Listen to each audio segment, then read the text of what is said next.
Hey, welcome to RestoCycle. We have a little MiniTech for you. So we repainted this handsome CBX engine for our excellent friend and customer Mike, and along the way, of course, these fins were bright from the factory on this edge.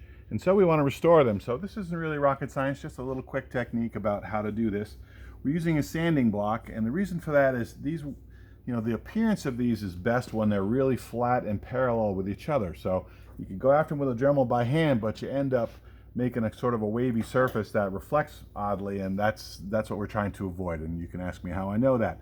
So what we do now in our enlightened state is we use 220 grit. This is a wet dry, it's just whatever was handy. We put it on a sanding block, and then we're going to start from one edge and just do nice long strokes all the way through, which I will demonstrate. So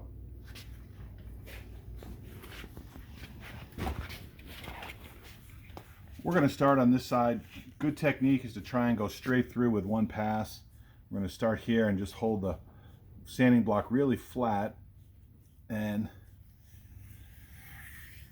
try and do it in one long stroke. So if this was already painted, this surface will already have been flat because that's how it was done at the factory. If you're trying to do this to an engine that didn't have it done, you're really better off sanding this before you paint it so that the surface is nice and flat, and that way the paint comes off really easily and you're not trying to remove a lot of material at the same time you're touching up the paint. In this case, they were already flat from being done at the factory, and so we don't have to do that. So you can see, it's a little hard to see, but you can see we're getting a nice flat even surface in here. And I'll continue, and I can touch up, but you got to kind of avoid trying to do this because you'll put an indentation in, and part of the even appearance is created by it being all on a flat and parallel plane.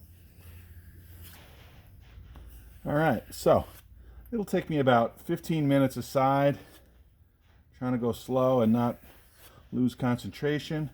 Then I'll sort of feather out these areas over here.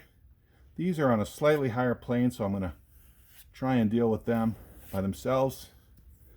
Then when we're done, we'll just kind of touch up that, take away the paint, and that's the way it looks. We'll show you when we're finished how it all looks, but yeah, that's the technique. All right.